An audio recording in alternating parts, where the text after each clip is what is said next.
Pernah nggak sih ngerasa to-do list kamu tuh kayak nggak ada ujungnya?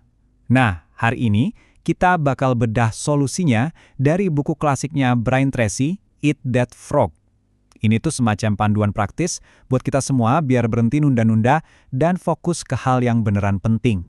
Kita mulai dari sebuah kenyataan yang ya mungkin nusuk banget buat kita. Kita semua pernah ngerasain ini kan?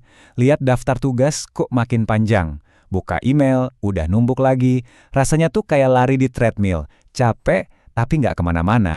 Nah, buku ini nih yang bakal jadi contekan kita. Ini bukan cuma teori doang loh, tapi isinya strategi-strategi praktis yang emang udah terbukti. Yuk kita bongkar bareng-bareng ide utamanya, biar kamu bisa langsung coba praktekin.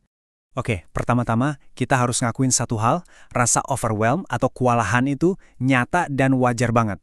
Buku ini ngingetin kita kalau tugas baru itu bakal selalu datang, kayak ombak di laut, nggak akan pernah berhenti. Jadi kamu nggak akan pernah ada di titik di mana semuanya beres. Dan itu nggak apa-apa. Kuncinya bukan nyelesain semua, tapi nyelesain yang paling penting. Nah, ini pertanyaan penting banget kan? Kalau emang kita nggak mungkin bisa ngerjain semuanya, terus gimana caranya biar kita bisa maju dan nggak mandek di tempat? Jawabannya itu bukan soal kerja lebih keras atau lebih lama, tapi soal milih tugas mana yang tepat buat dikerjain. Disinilah Brian Tracy ngenalin sebuah konsep yang sentral banget, yang idenya dari kutipan Mark Twain, kodok kamu. Anggap aja ini tugas kamu yang paling besar, paling penting, paling menantang. Yang kalau berhasil kamu selesaikan, dampaknya bakal positif banget buat hidupmu sekarang. Aturan mainnya simple banget. Kalau di depanmu ada 2 tugas penting, selalu mulai dari yang paling besar, paling susah, dan paling berdampak. Biasain diri buat langsung hajar tugas itu, dan tahan godaan buat pindah ke kerjaan lain yang lebih gampang sebelum yang ini benar-benar tuntas. Aturan penting lainnya, jangan cuma diliatin doang itu tugas. Kuncinya adalah action, bertindak cepat. Semakin lama kamu ragu, kamu mikir, kamu analisis berlebihan, makin besar kemungkinannya kamu bakal menunda. Jadi, langsung aja mulai, ambil langkah pertama, sekecil apapun itu. Oke, sekarang kita masuk ke bagian praktisnya. Gimana caranya? Buat bisa makan si kodok, ya kita harus tahu dulu dong, kodoknya yang mana. Nah, kejelasan itu adalah konsep paling penting dalam produktivitas. Ya, kita lihat 7 langkah simpel buat dapetin kejelasan itu. Ini dia peta jalan kamu. Pertama, putuskan dengan jelas apa yang benar-benar kamu mau. Terus, jangan cuma diangan-angan, tulis. Tujuan yang nggak ditulis itu cuma mimpi. Kasih target deadline biar ada rasa urgensi dan otak kita jadi fokus. Setelah itu, pecah jadi langkah-langkah kecil, terus susun jadi rencana. Ingat ya, rencana yang biasa-biasa aja tapi dieksekusi itu jauh lebih baik dari rencana jenius yang cuma di kepala. Dan yang terpenting, langsung ambil langkah pertama dan lakuin sesuatu tiap hari buat jaga momentum. Jadi, apa sih yang bisa bikin kita terus semangat ngelakuin ini, apalagi pas lagi malas-malesnya?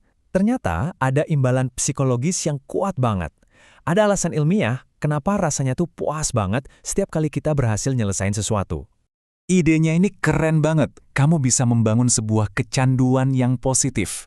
Bukan kecanduan yang rusak ya, tapi kecanduan sama perasaan sukses dan berhasil yang justru bakal mendorong momentum positif terus-terusan dalam hidup kamu. Gini nih cara kerjanya.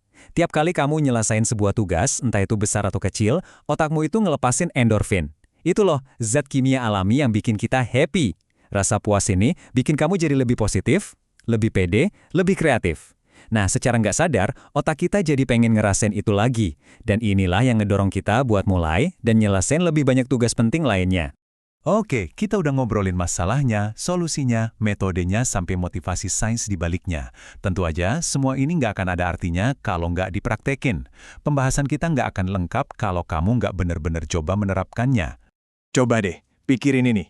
Ternyata, cuma sekitar 3% orang dewasa di dunia ini yang beneran meluangkan waktu buat nulis tujuan mereka dengan jelas. Cuma dengan ngelakuin langkah simpel dari metode tadi, yaitu menulis tujuan, kamu udah langsung menempatkan dirimu di kelompok elit para pencapai. Keren kan? Ingat ya, semua ini tuh keterampilan yang bisa dilatih. Kamu cuma butuh 3 hal.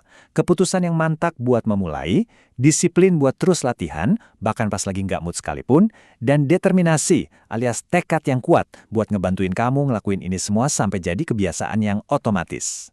Jadi, semua obrolan kita hari ini mengerucut ke satu pertanyaan buat kamu. Coba pikirin baik-baik sekarang juga. Apa satu kodok yang harus kamu makan besok pagi? Tugas apa yang kalau kamu selesaikan bakal ngasih dampak terbesar buat kemajuanmu? Temukan jawabannya malam ini, siapin semuanya, dan jadikan itu hal pertama yang kamu taklukkan begitu bangun tidur besok.